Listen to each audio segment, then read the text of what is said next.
विदर्भ मराठवाडा, आम्हाला पाणी नाही, आरक्षण बी नाही. काय चूक केली राव आम्ही? अखंड महाराष्ट्राची एकजूट राहावा म्हणून मराठवाड्याला आरक्षण असून सुद्धा मराठवाडा आरक्षण सोडून अखंड महाराष्ट्रात सामील झाला. अरे नागपूरला तरी पश्चिम महाराष्ट्रात यांनी नागपूर करार केला.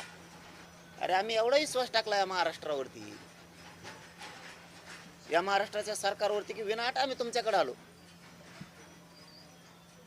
कारण कुठं आपली एकजूट दिसावं, आपण अखंडपणा आपल्याला दिसला पाहिजे. तरी तुम्ही आम्हाला आरक्षण असून सुद्धा देत नाहीत.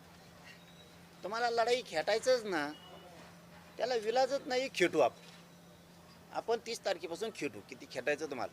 यांना लावायच्या पलीकडे काय नाही आलं बघा. यांच्या क्षमता नाही गोरगरिबांचे प्रश्न सोडवायची. जे सोडतायत ते मराठीकडे गेले नाही पाहिजे म्हणून त्या मंत्र्यांना टार्गेट केलं जातं.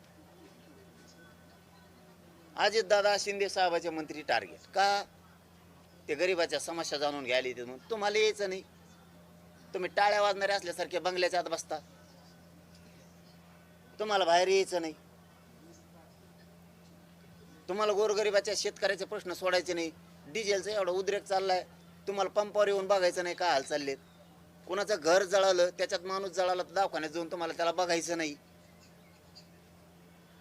एखादं पेशंट आजारी पडलं, अपघात असला, त्याचं ऑपरेशन असलं, तुमचा मुख्यमंत्री सहायता निधी लवकर लोकांना येत सुद्धा नाही.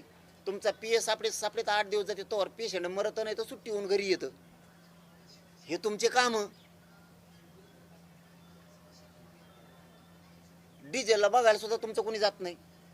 ते लोकात येतात. मराठ्यांकडे कोणता मंत्री गेला नाही पाहिजे, नसता त्याला टार्गेट करा.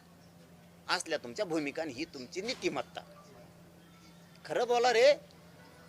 माझ्यावर डाव टाकला होता यांनी. देवेंद्र फडणवीस साहेब 100% मराठ्यांना आरक्षण देते, पण जरांगे पाटलांना फक्त आवडत्याच मंत्र्यांना भेटायचं का? देवेंद्र फडणवीस साहेबाला भेटायचं नाही का? काढा बाईट त्यांची 16 तारखेची. ही यांची बाईट. मग शब्द काय गेला माझ्या गरीब मराठ्यात? देवेंद्र फडणवीस साहेब 100% आरक्षण देतील. आम्हाला बोलवा ना. का तुम्हाला नुसत्या आवडत्याच मंत्र्यांना भेटायचं? तुमच्या संभ्रम मराठा समाजाचा असा घालून दिला की आम्ही आरक्षण द्यायला तयार आहेत, पण जरांगे पाटील आम्हाला बोलवीत नाही.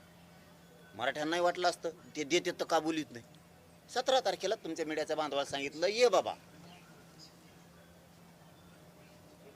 देण्यात.